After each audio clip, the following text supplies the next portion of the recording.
Hey everybody, welcome back to the channel. This is John with Smoke Eater Guitars, where we are saving rock and roll, one guitar at a time. Today we're going to be looking at an acoustic guitar. Now, I've done a video before showing how to adjust the saddle and do the action on a guitar, on an acoustic guitar. But there was a little piece missing of how much to take off the saddle. How much exactly do we need to take off that saddle? Well, there's a mathematical equation to that, which I didn't cover in the other videos. So it was time to change some strings on a guitar, and the strings are a little high. So I figured this would be a good time to kind of cover that issue, is to how to mathematically calculate how much we need to take off of a saddle to get the strings at the right height. It's going to be an exciting one. Get your pen and pencils out. You'll want to write some of this stuff down. So let's get started. You're watching Smoke Eater Guitars, and here we go. All right, this is the guitar we're going to be working on today. It is a Breedlove guitar. You've probably seen this one in a couple other videos. I use it as a demonstration quite often. But the strings are ready to be changed out, and this is not going to be a string changing video. We are going to focus on how to get your strings, your action at the right height on an acoustic guitar. It all has to do with this saddle. This saddle is how we set the action on an acoustic guitar. I think you guys are going to be able to appreciate what we're going to talk about today, because I haven't found a whole lot of videos online that kind of talk about this issue. So let's talk about what we have going on with this guitar. So first things we need to do is we need to get ready and measure the action. So we're going to take out our handy dandy Music Nomad measuring kit. We'll get our action gauge out. This is the action gauge. Remember, I use the standard because to me it's easier math to me, because it goes by to 0.02, 0.03, 0.04, 0.05, which for me, doing the math is easier when I'm dealing with a single number and not quarter numbers. So that's what we're going to be using. We're going to be using the standard size of this. So let's take a look on what we have. All right, so we have the capo on the 1st fret. We're aiming for this 12th fret here. So I get my gauge out. And as you can see, we're going to go to the standard size. I'm trying to get that to focus for me. Yeah, we're going to go to the standard size because these numbers are easier for me to do my math in my head than the other side. So we're going to take that and I'm going to measure this out. And right now it's measuring at 10 or 0.10. And that's considered like a medium high on that string. And on this string, we're looking at 0.09. So that's also considered medium high. So we're at the right percentage wise as far as this needs to be 1/1000th of an inch higher than that. So we're there. But what we need to do is take that whole thing down. So let's look at the guitar neck as a whole. Okay, so let's take a look at this in a geometry. Remember in high school you said you'd never use that again in your life? Well, unfortunately we are. We're going to use geometry to kind of figure out how much we need to take off. Okay, so what we have, because we have it fretted, we have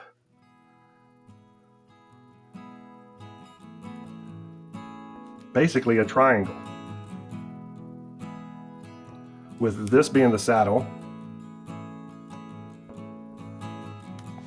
this being the fret. We're going to go to the 12th fret. The 12th fret should be sitting exactly center between the saddle and that fret. So we're going to say this is our 12th fret right here. Now we know this is the halfway point. So if you look at the height as a halfway point, we know that if we are at 0.10 here, but we want it to equal to 0.07, we need to drop this down, and at this point, 0.03. So we need to take off 0.03 from this point. This is our halfway point. Then this is our highest point, this is our lowest point. So theoretically, if we want to take 0.3 off of here, we need to take 0.06 off of here. All right, so here's the formula for trying to figure out what your accurate saddle height should be, or how much to remove from the saddle if you're adjusting the action on the strings. What we want to do is we want to take the current measurement at the 12th minus the desired measurement at the 12th. On this guitar, we're at 0.10 inches, but we want it to be at 0.7 inches. So we're gonna solve for y. So y on this case would be 0.03 inches. Now we're going to take that 0.03 inches and times that by 2, and that will give us the amount we need to take off of the saddle. So what we want to do is take the measurement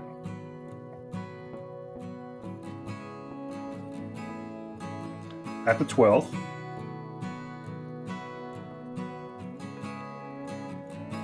minus desired measurement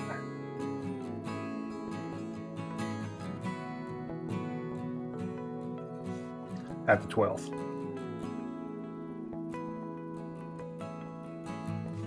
So first thing we're going to do is we're going to take the measurement at the 12th minus the desired measurement at the 12th. Right now we are at 0.10 minus, and we want it at 0.07, and that's going to give us 0.03. So that's the first number we need. And then we're going to take the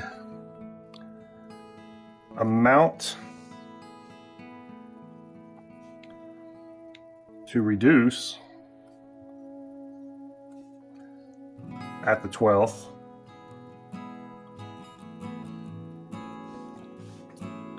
times 2, and that equals amount to remove at saddle.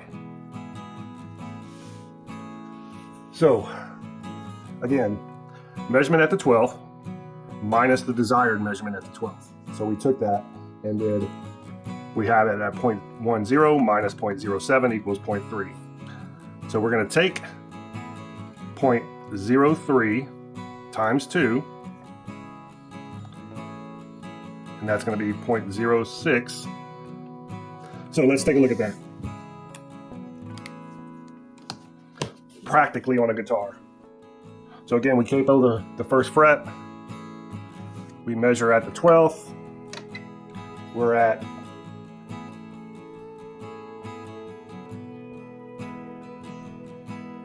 0.10. We want that to be at 0.07. So we times that by 2 or double it. And that will give us the 0.06 we need to remove off this saddle. Okay, so now that we have the saddle off of the guitar, we can start measuring, right? So we've already figured out we're at 0.10. We want to go down to 0.07. That's minus 0.03. We times that by 2. That's minus 0.06. So what I'll do on this is I will come and get that to 0.06, my measuring tool to 0.06. All right, I set my tool at 0.06 or close to 0.06, right? So I will take that saddle and I will mark that line where I need to be, and I'll do both ends.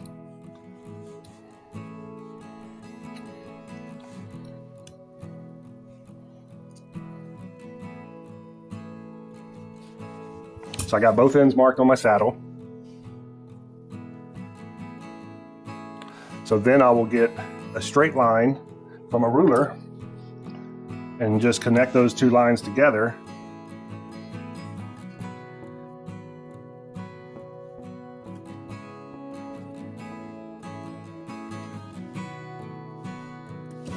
And that will show me exactly how far to take off when I use my grinder. What I also do is I will measure the saddle as it currently is. I'll measure both the low and the high side. And I'll write that down, and then I take the amount we need to remove from that, and I'll figure that out and write those final numbers down. So if we take the low side minus the amount to be removed, we get the finished low side width. Same way with the high side. We take the high side width minus the amount to be removed, and that gives us that finished high side width. Okay, so what I'll do is I will measure out the high end and the low end of the nut as it exists before I start grinding on it. So I've got the low end at 0.32 and the high end at 0.28. So we're going to subtract 0.06 off of both of those, because that's how much we need to subtract. So as I grind and as I sand that nut down, I know that my finished product, the low end, should be at 0.26 and my high end should be at 0.22.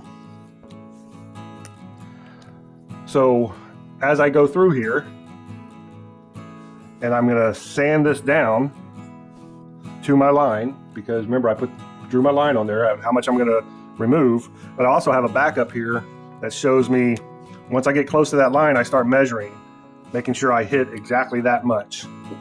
So let me get my sander out. I'm probably going to take this out to the garage and sand this down, and then we'll come back, reinstall it, and put the strings on.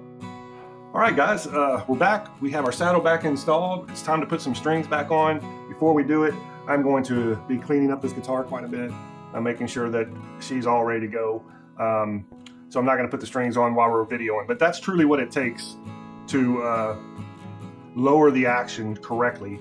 It's not a guessing game, it's a mathematical game. So we lowered that action correctly by taking some measurements and figuring that out. And I hope this really does a good job of explaining. So we're going to call it a day. This is John with Smoke Eater Guitars, and here's another one saved, brothers.